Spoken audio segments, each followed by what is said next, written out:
మరికొద్దిసేపట్లో మనకి విసన్గిరి శ్రీనివాసరావు గారు జాయిన్ అవుతారు. వారు జనసేన ఇన్ఛార్జ్ చీపురుపల్లి నుంచి. ముందుగా మనకి శాసనాల వీరబ్రహ్మం గారు ఉన్నారు, టీడీపీ సీనియర్ నాయకులు. వారితో మాట్లాడదాం. వీరబ్రహ్మం గారు, ఈ విశాఖలో దీనికి లేఖ ఏదైతే ఉందో ప్రస్తుతం ఇది చర్చ జరుగుతుంది దీని మీద. ఈఎస్ శర్మ గారు రాసినటువంటి లేఖ, గూగుల్ డేటా సెంటర్కి భూములు ఇవ్వడం తొందరపాటు చర్య ఏమో ఒకసారి ఆలోచించుకోండి అంటున్నారు. దీని ఏ విధంగా చూడాలి?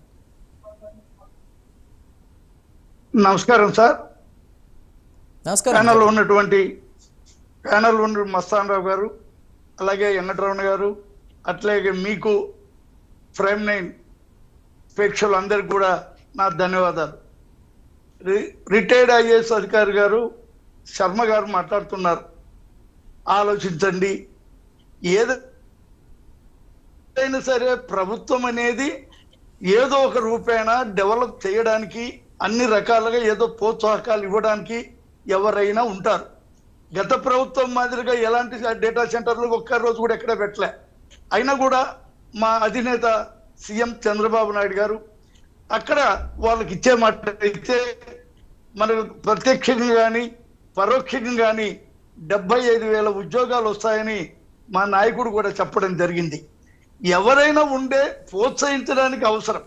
రేపు మళ్ళా ఫస్ట్ వీక్లో మరి ఇవాళ అన్ని డేటాల ఎవరైతే పారిశ్రామికవేత్తలు ఉన్నారో వాళ్ళందరినీ కూడా విశాఖపట్నమే రమ్మని, ఉద్యోగాలు ఎట్లా వాళ్ళకు మనం కేటాయించాలి, పరిశ్రమలు ఎట్లా రావాలి, వాళ్ళకి ఎట్లా పెట్టుబడులు ఏ విధంగా ఉపయోగించాలి అంటే వాళ్ళందరికీ ఒక నమ్మకం కలగడానికి రేపు వారంలో కూడా మరి బాబు గారు ఎన్డీఏ కూటమి విశాఖపట్నంలో సమావేశం ఏర్పాటు చేశారు.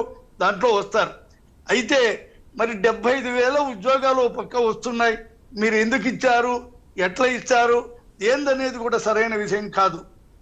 ఏదైనా ఒక ప్రభుత్వంలో ఉన్నప్పుడు ఒక రాయితీలు ఉంటాయి. అలాంటి రాయితీలు ఇచ్చినప్పుడు మాత్రమే పెట్టుబడిదారులు మనకు రావడానికి ఉంటుంది. అసలే భయపడుతున్నారు. గత గవర్నమెంట్లో ఎలాంటి ఒక్కటి కూడా రాకుండా ఉన్నటువంటి పరిశ్రమ కూడా పక్కకు పోతా ఉన్నాయి. మళ్ళా అలాంటప్పుడు ఏదో విధంగా వాళ్ళని మళ్ళా ఇక్కడ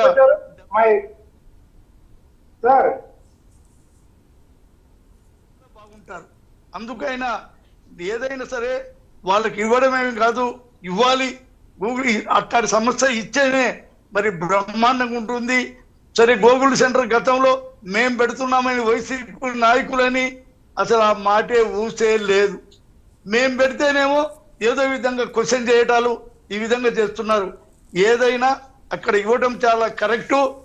విశాఖపట్నంలో రేపు ఇంకా పారిశ్రామికవేత్తలు వస్తే అందరు ఎంతమంది అమరావతికి వస్తారు, ఎంతమంది విశాఖపట్నంలో పరిశ్రమలు పెడతారు అనేది కూడా స్పష్టంగా తెలుస్తుంది. నేను శర్మ గారిని కోరుతున్నా, ఆయన ఏ విధంగా చేయాలి కాదు, ఆయన సూచన ఇవ్వండి, ఇంకా ఏం చేయాలో చెప్పమనండి. అది ఈ విధంగా కాకుండా ఇది ఇట్లా ఇస్తున్నారంటాం శర్మ గారికి సరైనది కాదు. మేము మీ ద్వారా వాళ్ళందరికీ కూడా తెలియజేస్తున్నాం. డేటా సెంటర్లు వచ్చిన తర్వాత రేపు విశాఖపట్నంలో తప్పకుండా భారీగా వస్తా ఉన్నారు.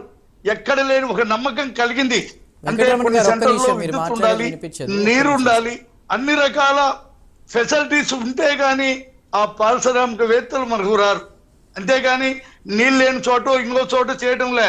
విశాఖపట్నంలో అసలు గూగుల్ సెంటర్ ఎంత పెద్దదండి అది. అలాంటి దాన్ని మా నాయకుడు ప్రోత్సహించి ఇస్తున్నారు.